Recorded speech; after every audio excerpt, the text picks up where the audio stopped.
Good day, everybody. I want to talk to you about what the cities of the future are going to look like. The first thing you have to understand is that you're living in a time when urbanization, that is, the global population that is urban, is going through a very rapid increase.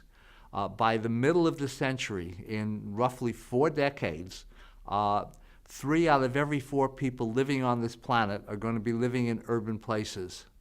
And there's no problem that this world is going to face in these coming years that is going to be solvable unless we come to grips with the fact that it's an urban problem. Every problem that the world faces is going to be an urban problem.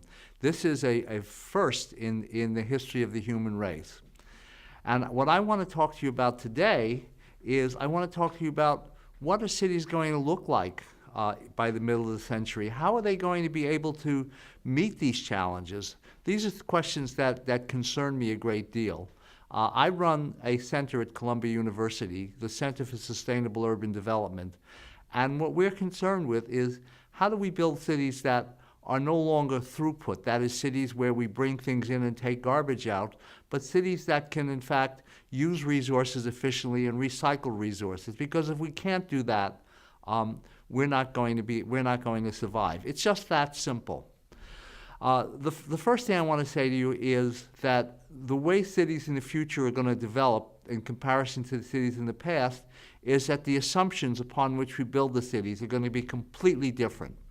By that, I mean the very implicit ideas, things that you don't even think about or that people didn't think about when they built cities, are all going to have to be rethought and spoken of. The first one is that energy is inexpensive. We built our cities in the 19th and 20th centuries, the Industrial Revolution, and what we're going through now, second wave urbanization. We built these cities with the assumption that energy was cheap and we could just spread cities out and use energy to overcome distance. We can't do that anymore. Our energy is not cheap. Its cost in physical, in environmental, and social terms, its real cost is becoming enormous. A second assumption that we made when we built our cities up through the present was that the environment could absorb all of the waste products. They can't. The questions of recycling, the questions of reuse, the questions of reducing the amount of material that we use are going to become very significant. We're not going to be able to live in close spaces with one another if we don't come to grips with this problem. The third assumption that we built cities on that we're going to have to change is we've made an assumption that the climate tomorrow could be known if we understood what the climate was yesterday. That's no longer true. I'm speaking to you from New York City just a few months after the whole lower part of Manhattan, the heart of the city, was literally underwater and closed down. And this is a media capital, and it's made the issue a very wide and public issue. So the question is, how are we going to build cities that are going to be able to adapt to this climate change? We've talked about the need to mitigate the amount of carbon we put in the atmosphere, and to be sure, we're going to have to do that, but it's too late now to just mitigate. We also have to adapt. And that's going to be a major challenge for cities in the coming decades. The next challenge that we have is water. There's always been an assumption that clean drinking water was easy and readily obtainable.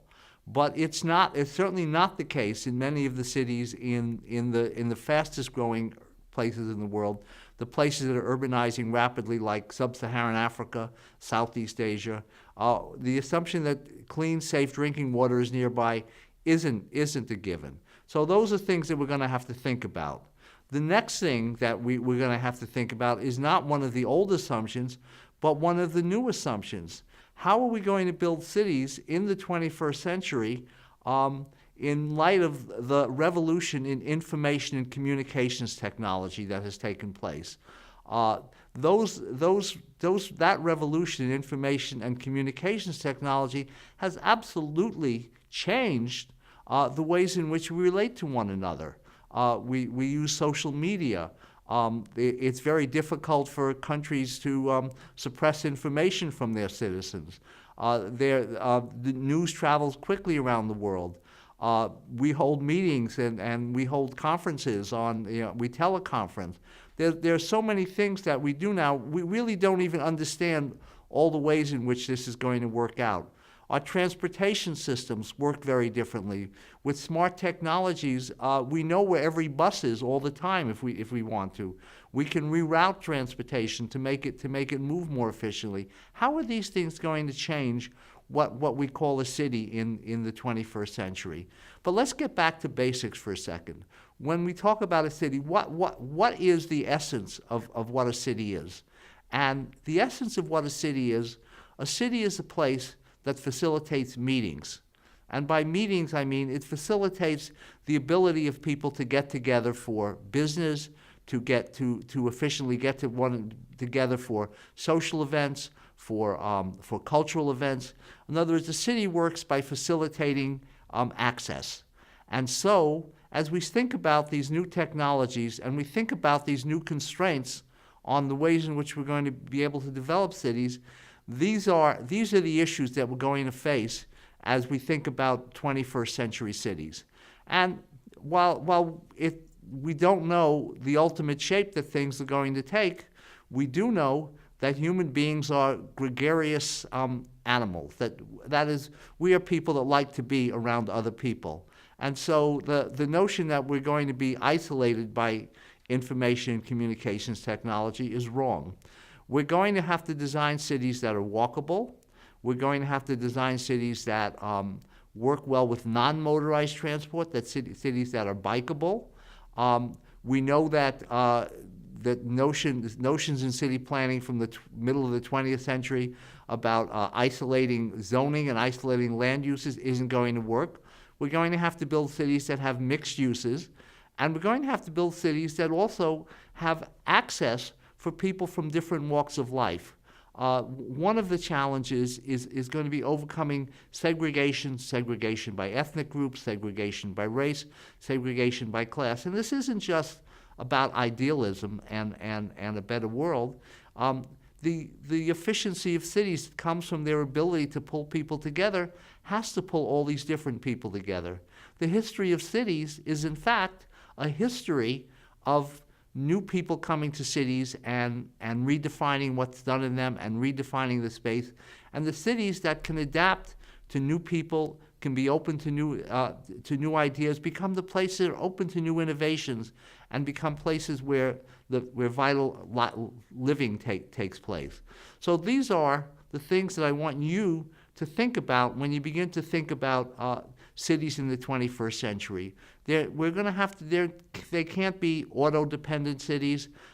They're going to need public transport. They're going to be larger than cities were in the 18th and 19th century. They can't be small hamlets.